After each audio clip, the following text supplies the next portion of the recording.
आज मी तुम्हाला बकऱ्यामध्ये जास्त वजन वाढीसाठी औषध सांगणार आहे. त्याआधी आपल्या चॅनलवरती नवीन असाल तर चॅनलला सबस्क्राईब करा आणि व्हिडिओला एक लाईक करा. आता व्हिडिओ हा पूर्णपणे बघायचा आहे. त्याशिवाय तुम्हाला कोणतीही यात दिलेली माहिती समजणार नाही. म्हणजे किती औषधाचा डोस दिला पाहिजे, किती मिली दिला पाहिजे, कुणाला दिला पाहिजे, कुणाला नाही दिला पाहिजे, कोणतं औषध आहे, त्या औषधाचं नाव काय आहे, ह्यावर पण आपण चर्चा करणार आहे. बरोबर. तर आता औषधाचं नावच आधी तुम्हाला सांगतो. जसं की त्याचं औषधाचं नाव आहे लोहाटोन म्हणून. जसं की ते औषध आहे माणसाचं. बरोबर.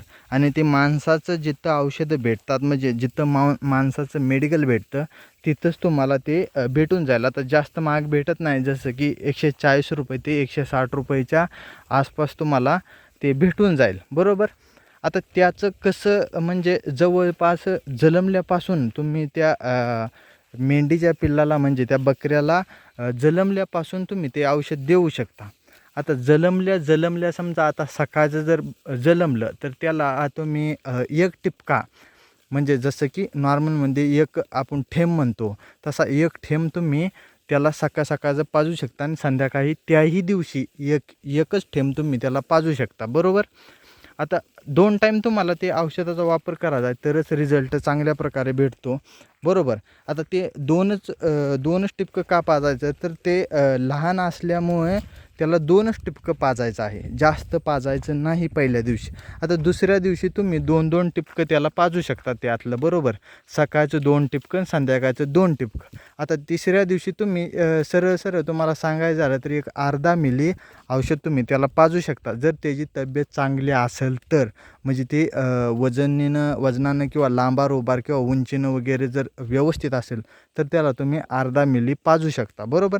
आता ती माणसाचं औषध आहे. माणसाच्या वजनवाढीसाठी त्याचा वापर जास्त प्रमाणात होतो. जसं की काही लोक जिमला वगैरे जातात तर त्यांच्यासाठी म्हणा, किंवा जे रनिंग करतात, जास्त प्रमाणात कष्ट करतात, तर अशा लोकांसाठी ते फायद्याचं असते. बरोबर.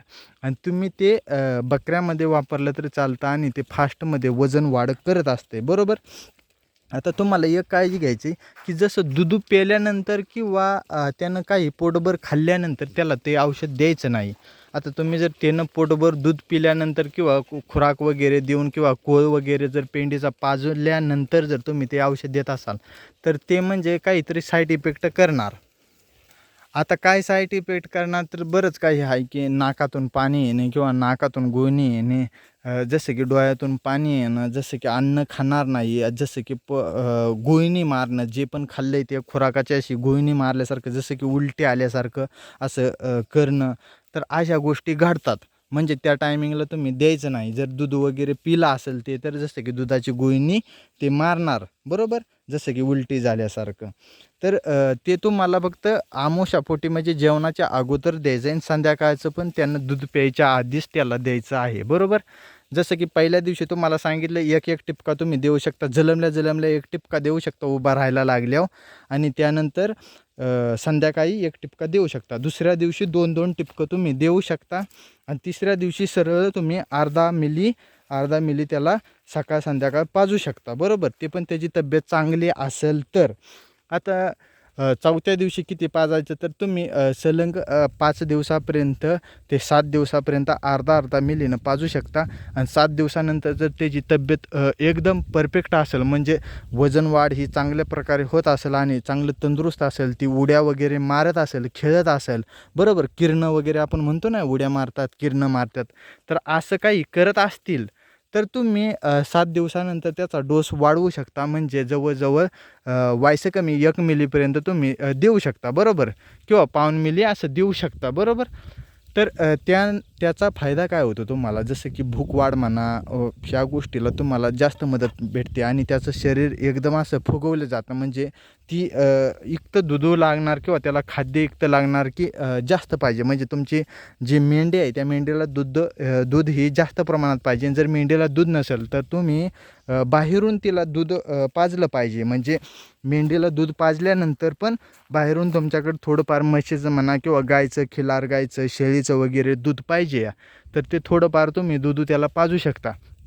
आता काय असतंय, की जेवढं लहानपणात त्याचं वजन वाढेल तितकंच मोठ्यापणात पण वजन वाढत असते. कारण का लहानपणात त्याची जर उंची म्हणा किंवा वजन म्हणा जर वाढ झाली तर त्याची लांबार उबार उंची ही सगळ्या गोष्टी वाढत असतात आणि त्यामुळे ती परत मोठं झाल्यानंतर पण 1 महिन्या 2 महिन्यानंतर पण ती काडीकुडी खायला लागलं का त्याचं वजन हे स्थिर राहत असते आणि वाढतच राहत असते, बरोबर. कारण का सुरूला शरीर मोठं झालं, हाड मोठं झालं, मांस भरपूर हाडावरती राहिलं तर ते नक्कीच 101% ते पिल्लू मोठं होत असते. म्हणजे तुम्ही एका पिल्लाला पाजा आणि एका पिल्लाला पाजू नका. फरक काय असतो ते तुमच्या डोळ्यासमोरच तुम्हाला रिझल्ट दिसून येतील, बरोबर. आता हे किती दिवसापर्यंत तुम्ही पाजू शकता तर 21 दिवसापर्यंत सुरूच्या तुम्ही हे करू शकता. जवळ म्हणजे 21 जसं की 10 दिवसानंतर तुम्ही सरासरी 7 दिवसानंतर तर तुम्ही अर्धा मिलीचं 1 मिली करताय. जसं की चांगलं असेल तर 15 दिवसानंतर 10 ते 15 दिवसानं तुम्ही 1 मिलीचं 1.25 मिलीपर्यंत तुम्ही डोस करू शकता. ते 1.25 मिली किती दिवसापर्यंत पाजायचं आहे तर तुम्हाला फक्त 21 दिवसापर्यंत तो डोस द्यायचा आहे. 21 दिवसानंतर तुम्ही पहिलं जंताचा औषध दिल्यानंतर तुम्ही त्याचा डोस वाढवू शकता. जसं की 2.5 मिली 3 मिली वगैरे देऊ शकता. त्याच्या शक्तीनं किंवा ताकदीनं त्याच्या कसं असेल त्यावर तुम्ही त्याचा डोस ठरवू शकता. आता आधीला तुम्हाला सुरूचं मी 21 दिवसापर्यंत डोस सांगितलेला आहेत, बरोबर. आणि लहानात लहान आता ह्यात तुम्ही एक करू शकता की जर त्याला पचनक्रिया वगैरे ह्या गोष्टी जर नाही झाल्या, जर ह्यात नाही झाल्या तर आपली लहान मुलाची जे आपण दारू म्हणतो, बरोबर, ती बाटली भेटते, बरोबर, दारूसारखी. जर तुम्हाला माहीतच असेल, आता तुम्ही मराठी व्हिडिओ बघताय म्हटलं माहीतच असेल, तर ते पाजू शकता. आणि जर बायचान्स जर हे होत नसेल किंवा त्यानंही नाही राहिलं आणि त्यानं दूध वगैरे जास्त प्रमाणात पिलं आणि त्याला पचनक्रिया वगैरे जर नाही झाली तर त्यासाठी तुम्ही काय करू शकता तर त्यासाठी तुम्हाला पर्याय म्हणजे जसं की सकाळचं तुम्ही 1 थेंब पाजला तर संध्याकाळी 2 थेंब पाजा, बरोबर. म्हणजे डबल डोस करा. जसं की सकाळचं तुम्ही 2 थेंब पाजला असेल तर संध्याकाळी तुम्ही 3-3.5 थेंब पाजा. म्हणजे हायर डोस दिला तर त्याचं पोटही साफ होऊन जातं, बरोबर. आणि पचनक्रिया त्याला ऑटोमॅटिक अशी होत राहते. आणि ह्याचा म्हणजे मोठ्या प्राण्यामध्ये पण चांगला रिझल्ट आहे. जवळजवळ हे तुम्ही बकऱ्यांमध्ये 3 महिन्यापर्यंत ते 4.5 ते 5 महिन्यापर्यंत देऊ शकता, बरोबर. कारण का आता काय आहे की 5 महिन्यापुढं जर तुम्हाला द्यायचं झालं हे तर ही तुमच्या खिशाला कात्री मोठ्या प्रमाणात लावते. म्हणजे आता हे कसं आहे, महाग पण बसतं आणि माणसाचं टॉनिक आहे म्हणजे एवढं साईड इफेक्ट वगैरे काही नाहीत. पण कंटिन्यू जर तुम्ही जसं की तुमच्यात जो बेण्याचा म्हणजे क्रॉसिंगचा जो बकरा असतो त्याला जर तुम्ही वगैरे देत असाल तर त्यासाठी मग धोकादायक ठरतं. कारण का 1-2 वर्षासाठी तुम्ही देत असाल तर मग ते कुठं ना कुठं पोटात राहण्यासारखी गोष्ट राहत नाही त्याची, बरोबर. तर अशा प्रकारे म्हणजे त्याचं हे आहे. तुम्ही 4 ते 5 महिने कंटिन्युटली तुम्ही देऊ शकता. आता तुम्हाला जसं की 3 महिन्याच्या पुढचा असेल तर तुम्हाला सहजासहजी तुम्हाला एका टायमिंगला त्याला 5 मिलीचा डोस द्यावा लागणार. सकाळ 5 मिली आणि संध्याकाळ 5 मिली तुम्हाला पाजावं लागणार, बरोबर. किंवा 3 महिन्याच्या पुढील असेल तर. आता सुरूला तुम्ही पहिल्यांदा देत असाल तर कमी द्या मित्रांनो. कारण का हे काय आहे की एक तर पोटामध्ये आग पाडतं आणि इतकी जास्त प्रमाणात भूक लागते. आता तुम्ही जर एखादं टोपान म्हणजे 4-5 मिली जर पिला ना मित्रांनो, तुम्ही सरासरी 2.5 भाकरी खात असाल तर तुमची भाकर ही पहिल्या दिवशी का होणार पण 1-1.5-2 भाकरी तुम्ही जास्त खाल्ली पाहिजे. असं म्हणजे त्या औषधाचा म्हणजे रिझल्ट आहे. त्यासाठी तुम्हाला हे औषध मेडिकलमध्येच भेटेल आणि जर नाही भेटलं तर दुसऱ्या कंपनीचं वगैरे वापरू नका मित्रांनो. कारण का लोहाटूनच वापरा.